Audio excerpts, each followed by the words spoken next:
Halo, halo. Balik lagi di Tongkrongan Berisi. Jadiin kopi teman lo, santain pikiran, dan nikmatin tongkrongannya.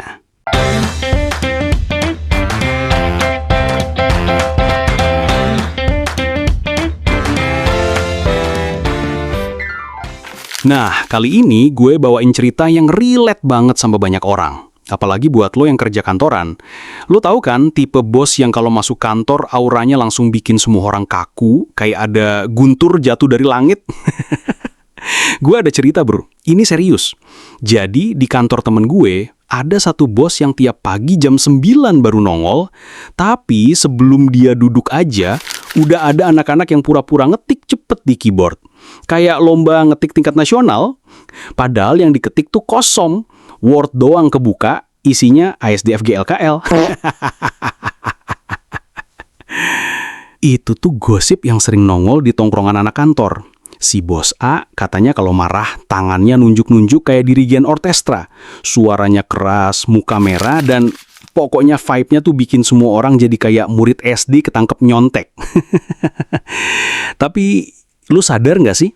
Bos-bos kayak gini tuh sebenarnya korban juga bro. Korban emosinya sendiri. Kalau bahasa psikologinya, orang yang gampang meledak tuh biasanya lagi stres. Entah target belum kelar, dapat tekanan dari atas, atau ya masalah rumah kebawa ke kantor. Jadi marah-marah itu kayak pelampiasan. Tapi masalahnya, marah itu bikin otak dia sendiri makin hancur. Gua kasih tahu nih, pas lo marah, hormon stres, kortisol, itu naik. Kalau kebiasaan, wah bro, itu bikin otak lu nyusut. Serius. Jadi jangan bangga kalau lo gampang ngegas. Yang ada otak lo makin tipis kayak rambut bapak-bapak umur 40 tahun. Cengengesan kecil. Nah, lucunya, kalau udah ada bos kayak gitu, anak-anak kantor biasanya bikin strategi bertahan hidup. Ada yang pura-pura sibuk, ada yang tiba-tiba rajin bikin catatan, bahkan ada juga yang kabur ke toilet biar nggak ketemu. Ini realita bro, gosip yang udah kayak tradisi kantor. Tapi gini ya, marah itu emang manusiawi. Gue juga pernah marah, lu juga pasti pernah marah. Tapi kalau hobinya marah, itu bukan kepemimpinan bro, itu penyakit. Dan penyakit itu bukan cuma nyiksa bawahan, tapi nyiksa otaknya sendiri. Kayak lu nyetir mobil, tapi gas sama rem lo injak bareng. Ya mesinnya jebol lah bro.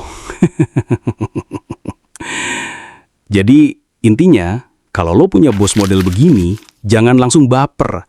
Ingat, dia lagi ribut sama pikirannya sendiri, bukan sama lo.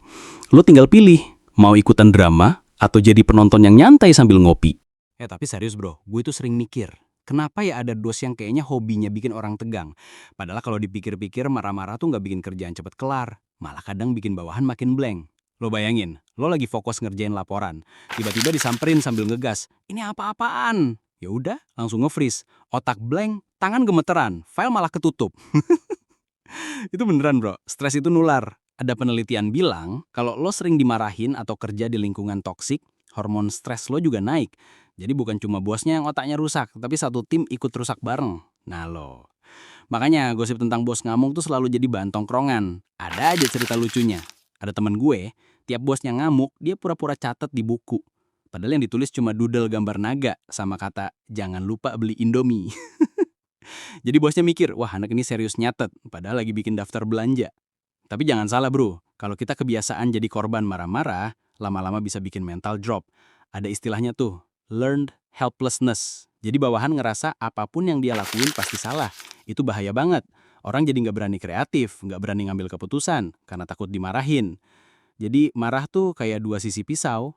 Sekali dua kali mungkin perlu buat kasih shock terapi. Tapi kalau tiap hari, itu sama aja bikin tim lo kayak burung dalam sangkar. Nggak bisa terbang, cuma nungguin kapan dikasih makan. Padahal kerjaan kantor kan harusnya kolaborasi bukan survival game. Gue jadi kepikiran, kalau bos suka marah, bawahan biasanya punya role masing-masing. Ada yang jadi pembela, tiap bos ngambuk dia yang maju tenangin. Ada yang jadi pengalihan isu, ngelawak dikit biar suasana cair. Dan ada juga yang jadi invisible man, beneran hilang entah kemana tiap ada ribut. Nah lo di tim biasanya jadi yang mana bro? Yang maju, yang ngelawak, atau yang kabur ke toilet? Hai bro, ngomongin bos ngamuk tuh nggak ada habisnya ya. Kadang gosipnya malah lebih rame dari kerjaannya. Gue pernah dengar cerita, ada bos yang kalau ngamuk, saking emosinya sampai salah sebut nama bawahan. Kamu ya, Budi. Padahal yang dimarahin namanya Agus. Kacau. Besoknya jadi bahan ketawaan sedivisi. Ada juga gosip klasik. Bos ngamuk gara-gara laporan telat. Padahal flash disknya ketelan printer. Iya bro, asli. Printer kantor lawas suka makan kertas sama flash disk. Bawahan udah panik, bos udah ngegas, ujung-ujungnya ketahuan masalahnya mesin. Yaelah, manusia kalah sama mesin. Tapi ya itu tadi bro, marah-marah tuh nggak bikin masalah cepet selesai, malah seringnya bikin makin ribet. Kalau dipikir-pikir, bos ngamuk itu mirip kayak burung yang kebiasaan teriak-teriak di kandang. Suaranya kenceng, tapi nggak bikin dia terbang lebih tinggi. Makanya bro, buat lo yang sekarang lagi jadi bawahan, sabar, ambil hikmahnya, ambil pelajarannya. Buat lo yang nanti mungkin jadi bos, ingat, jangan sampai lo ulang siklus yang sama. Mimpin orang tuh bukan bikin takut, tapi bikin mereka respect.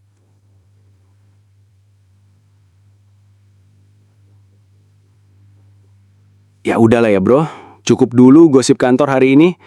Intinya jangan sampai marah jadi kebiasaan, karena otak lu bisa cepet rusak. Dan kalau lo ketemu bos kayak gini, ambil positifnya, sisanya jadi bahan tongkrongan aja. Oke bro, segitu dulu tongkrongan kita kali ini. Kalau lo suka obrolan santai tapi berisi gini, jangan lupa kasih like, komen cerita versi lo. Pernah nggak punya bos yang suka ngamuk? Dan subscribe biar nggak ketinggalan tongkrongan berikutnya. Sip, gue cabut dulu. Kopinya udah habis, tongkrongannya kita tutup. Sampai ketemu di tongkrongan berisi. Gas terus bro.